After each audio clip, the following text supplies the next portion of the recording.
Karen Duquette? So I'm just going to go over some of the strengths and weaknesses first of virtual education.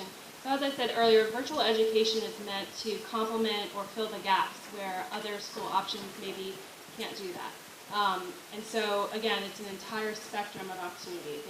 There's just that one-off class that maybe you're in a rural area, and but for partnering with someone who can provide you a virtual course, you won't have that opportunity. All the way down to someone who is significantly behind and needs that opportunity to catch up. But it's also for children, like Julia mentioned, children with disabilities, who maybe need to go at a different pace, and when they're removed from a traditional school system, a lot of those barriers are now gone. Some of the things that they needed in a traditional setting are no longer there. There's not those distractions. They don't need to be in a separate room, etc. I would say that is something that maybe also a weakness in that it's a lack of awareness of what virtual education really is. It can help homeschoolers who want to take advantage of children's disabilities tax credit. It can be for private schools who need a couple of courses to supplement their current offerings, all the way up to the full-time option with in North Carolina, the two virtual public charter schools that we have. For example, in North Carolina Connections Academy, it's run by a nonprofit board that then works with Connections Education to provide their curriculum, some of their teaching services. But in NCCA, you get the full school experience. You may be from at home, but there's attendance tracking, there's a teacher checking in with you very regularly, there's a learning coach, which is often the parent but not always. But it's the teacher that's teaching the child, not the learning coach. The learning coach is there to be supportive. The spectrum kind of ranges from in elementary school, the learning coach obviously is going to have to be more hands-on, and there's not a lot of screen time, all the way up to high school, maybe they're spending more time on the screen or have more digital books, but they're able to advance at their own level pretty quickly without the need much of a learning coach. But there's special education services, so testing sites. If you want to talk about threats or weaknesses, one of the things is just the funding level for virtual charter schools. There are sometimes up to 10 testing sites throughout the state, and unfortunately, due to the current relationship with a lot of the school districts, the schools are forced to use, public ballrooms, civic centers, things like that to do their testing.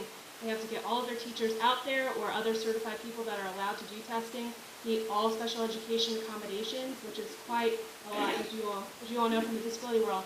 So that stuff can really add up, as well as just the local funding that is capped for virtual charter schools versus, it's already low enough for our traditional public charter schools. It can be even lower for our virtual charter schools. So there's a lot of expenses. Honestly, just the boxes that these children get at the beginning of every year with the technology that's provided to anyone that can qualify for free and reduced lunch.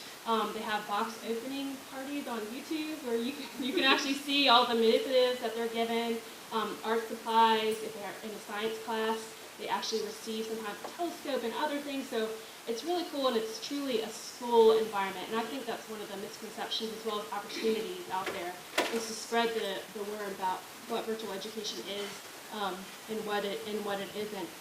And so obviously I think probably one of the greatest opportunities that NCCA, and I'm sure, can't speak for NCCA, but I'm sure they would support this, is becoming a permanent option. So allowing virtual charter schools to be a permanent option in North Carolina is going to be important. There is strong demand every year. The schools are currently capped.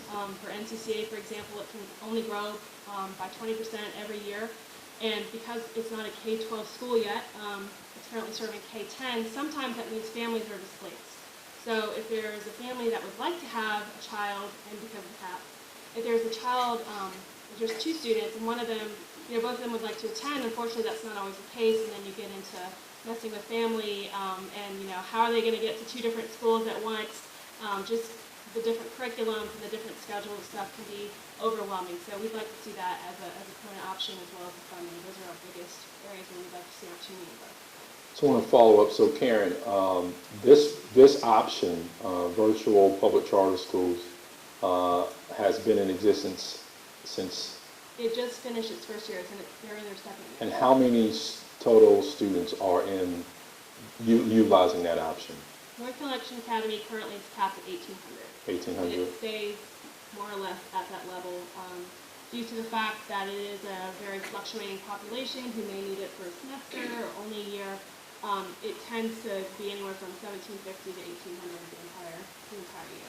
And what would be your grade in terms of, because, you know, you don't know till you know, like, what would be your, what challenge did you all kind of surprised you since implementing? We all know when you're starting something new, you think you know what you're going to, you expect, but then what would you say has been the biggest challenging or surprise challenge in getting this off the ground?